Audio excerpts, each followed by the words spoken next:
friends, fellow beer geeks. I'm Wes, the craft beer geek, and I'm here to do another beer review for you. Tonight we have another beer from Sixpoint Brewing out of Brooklyn, New York. This is their Three Beans. Three Beans is an ale brewed with coffee beans, cacao beans, and Romano beans. It comes from a traditional sort of Celtic brew that Romano beans were added to sort of add some more to the beer, different starches and flavors and whatnot. So an interesting beer. Comes in at 10% alcohol by volume and 85 IBUs. So quite bitter, quite an interesting beer. One I've been really looking forward to try. I have not tried this one yet. This is my first time having this beer, so you'll be enjoying it along with me. Hope you have a chance to try it yourself.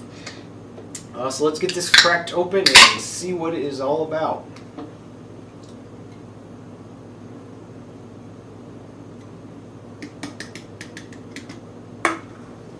Okay, this is poured out a very dark brown color. I am getting some light coming through the glass here. Just a very dark brown, a dark reddish brown, almost like maybe like a very dark brown ale, a porter or something like that.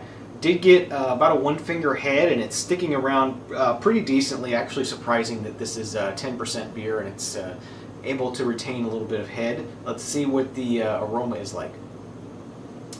Definitely getting a lot of sweet maltiness and definitely that iced coffee sort of aroma to it. You know, the roasted coffee bean sort of smell. Very traditional coffee smells here. Very nice and nutty.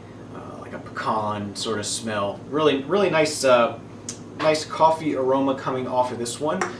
So let's go ahead and give this one a taste and see what it's like. Cheers. Right off the bat, this is a very strong drinking beer. Definitely it's 10%. It lets you know it. Good alcohol legs on this beer, swirling around in the glass, and you can just sort of see the alcohol clinging to the sides of the glass. It's one of those sort of more boozy beers that doesn't try to hide the alcohol. It's right there up in your face. It does have a nice milk chocolate sort of coffee mocha sort of flavor to it. Really nice sweet coffee with a little bit of chocolate on the back end.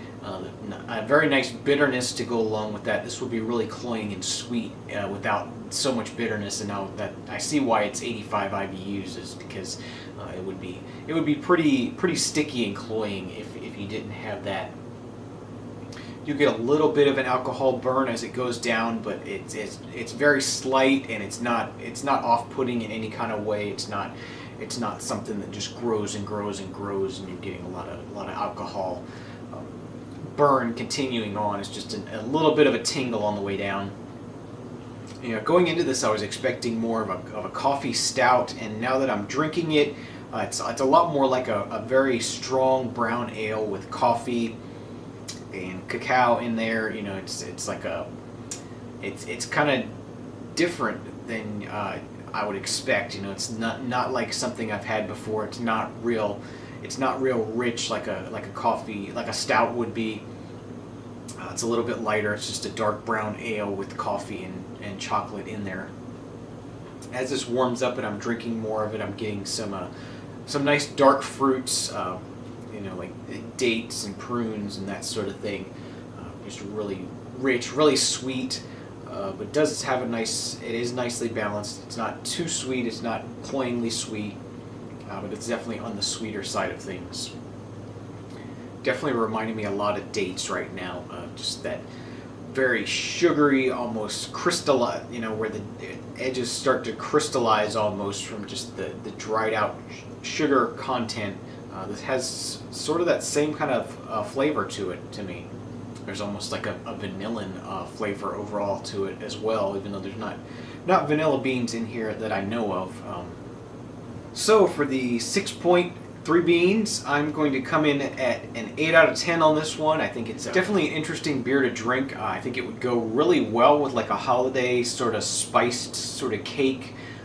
A spiced cookie, something. It just has sort of that Christmassy feel to me, even though it's not a Christmas beer per se, a holiday beer per se. It just sort of has that feel to me, that just the dark breads, dark fruits, higher in alcohol, something you would sip next to a fireplace or something of that nature. Really interesting drink. Definitely give this one a try. It's an interesting beer, pretty good. 8 out of 10. I want to thank you for watching another episode of the Craft Beer Geek. You can find this review plus many more over at craftbeergeek.com, and you can browse there by brewery as well as by beer style and find what you're looking for there. So I want to thank you for doing that in advance. And remember, I don't drink bad beers. You shouldn't either. See you next time. Cheers.